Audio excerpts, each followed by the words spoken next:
Shiurim, Brocha, we're picking up where we left off with the Tzav Vziruz. The Rebbe is about to have the schus to bring in a sefer Torah into his beis medrash. As I mentioned last week, in those days that was a once-in-a-lifetime occasion. And so the Rebbe was very excited that he wanted to do something. It wasn't enough his heart. He wanted his body to become part of the chefza from the mitzvah. So he says, then the idea came to me. I'll do a somersault. Just like the lowly peasants do for their masters. In those days, somersaults was like a circus act. And he's saying, I'll do something that was beyond planning or anyone would understand. And I'll lift myself up. He says, but a contra voice, the Satan, spoke up within me. What kind of an avoider, what kind of a service are you trying to do? What is the reason for it? What are you doing? Do you really think it matters to Kaviyuchel to Hashem whether or not you do a somersault? There's no place for it. It's not written anywhere. What are you're creating a new avoider? Right? Perhaps you might even hurt yourself, said the Yetzer Hara to me. Don't forget, the Rebbe wrote this. He wrote this whole thing himself. This is what happened to me. So the Yetzer Hara said, you might even hurt yourself or damage your health. Will you not look like a fool doing somersaults in front of all those people? You could have the whole shtot of Piasezno and you're dancing around doing somersaults like the Goyim, like that. What's the matter with you? Then from the depths of my heart, says the Rebbe, I screamed at this voice. The Eibishter should destroy you, Reb Sotten, forces of evil that you are. This is no time for second thoughts. The moment is great. This is a special occasion, and I am infused, and I want to go beyond the borders of what is norm. Right? The moment is great. It's unique, and it's going to pass. It will pass me by, and I'll never have it again. To do some act of self-sacrifice or kaviyuchel de Eibishter is what I want to do, and you have only helped me find it. Right? Because the Yetzer Hara has spoken up against this, I realize that this is what I have to do. The very act that you seek to intimidate me from doing because of health or personal or COVID, that is the act I choose to do, and now hollow myself in preparation. Because Dafka, I see you don't want me to do it, Mr. Yetzer Hara. That means you see that it's coming from a good place, and that's your job to stop me. You have any idea? Piasezno Rebbe was an elegant man. He wasn't some guy who was just jumping about. This is what I'm going to do. So he says like this, from that moment on, this self-contrived, unsophisticated, that's the thing. It was an unsophisticated thing. Somersault, that's like the class clowns, somersault. That became to me a holy service. It was now very clear to my organ, to my eye, says the Rebbe, and I surrendered myself completely to doing it. My conscious thoughts had just begun to wonder how I would somersault.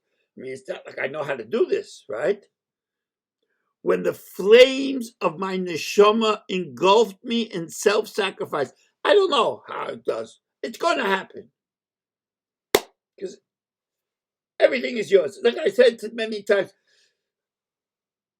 a special Yidden, they just open themselves up. Eibishter, whatever. Nemmach. Take everything. No more did I imagine any simple somersault. But now the Mizbeach was shining in front of me, in my heart and in my understanding.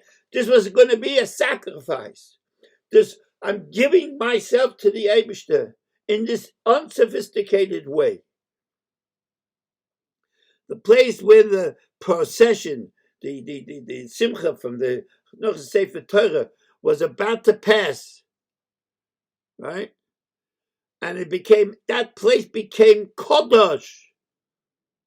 And I could see the flames, the Kedusha. I felt as if my blood was bubbling, says the Rebbe, while my tears were pouring down my face. Oh, just to have a glimpse of such Kedusha. Did we hear what this is going on? By whom and how did this simple act become so hallowed, so Kedushic for that moment? Why did my entire body shake with fervor and become then also clean and pure? It must be that the sparks, the Bissel Yid, the Pintel Yid, right? That's in me. That potential spiritual energy that were now being expressed in reality. The simplest Jew has such sparks. Every Jew could have such a moment. Not contrived, but something a bris von an enikel, a simcha, doing a mitzvah tat, all of a sudden, wow. Whew. I stamp on the floor and I give myself to you, Aish.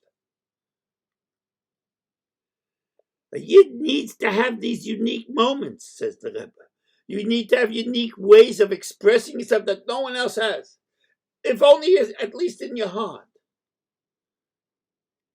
So the Rebbe says, I greatly rejoiced later on to learn that David HaMelech also somersaulted before the Urim HaKodesh. So it's in Medrash. Okay. But maybe I did fool myself, says the Rebbe. Who knows? Maybe my act did not become so hallowed in that moment. Maybe it was all my own imagination.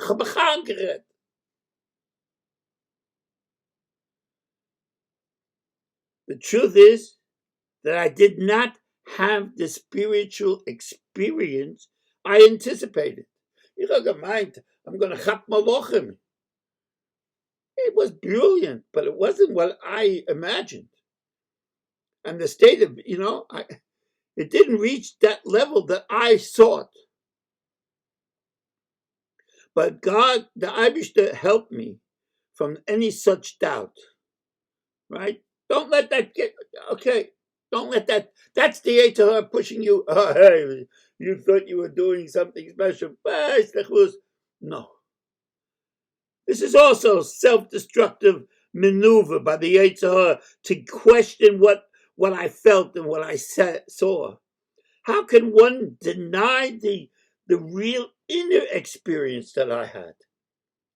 I know that every time I sit down to learn, I feel the presence of the Eibishter. I know. It feels as if his light is filling my mind and my heart and my very innards, says the Rebbe, even deeper. Was it not being moved by this feeling that I decided to sing in the middle of this Adon Olam with the Somersault Adon Olam? I was sure that my exterior ego was dissolved. My very being was melting. And I would become filled instead with the kaviyuchel, the sense of the Eibishter filling me. The entire world would then be just like a spark of the Eibishter, shining in brilliance. Says the Rebbe, yes, I didn't attain what I felt that I would get. I guess I do not yet know myself. This is the tzaddik, tausend Chassidim. He's saying this openly. It's written down. This was published. He says, I guess I don't know yet myself entirely. I may feel that I am aware that my lowly level, maybe, but I must still, maybe I'm still ego-driven. I don't know. I expected more than my capacity. In Yiddish, it's called I thought more than it really that I'm able to be. Nevertheless, says the Rebbe, what I did experience was real. Because even the self-contrived service of the simplest Jew becomes holy for that moment. That's what the Rebbe wanted to teach us. He opened himself up. He said, I thought, and maybe it wasn't what I thought it should be or could be, but still it was a special moment because it was coming from here. And I don't know my capacity, but I know that that moment I felt something unique. And I'll write it down in my journal so that in the year of COVID, where Yidden are broken, I'll share with them and give them chizuk.